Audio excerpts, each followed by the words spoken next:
Ever wondered how to identify that catchy tune stuck in your head, even when it's playing directly from your own phone? First, ensure you have the Shazam app downloaded and installed on your phone. It's available for both iOS and Android. If you don't have it already, head over to your app store and get it downloaded. Now, open the Shazam app. You'll see the main screen with the large Shazam button. This is your gateway to identifying music. But since we want to identify a song playing on the phone, we'll use Auto Shazam.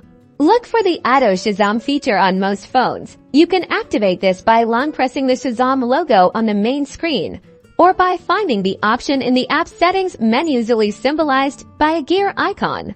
Now, with Auto Shazam enabled, simply play the song you want to identify. Shazam will automatically listen in the background, even as the music plays from another app on your very phone.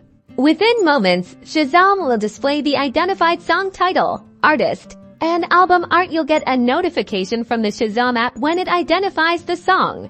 From there, you can explore the song on various music platforms, add it to your playlists, or share it with friends. Shazam makes identifying any song, even one played on your own device, a breeze.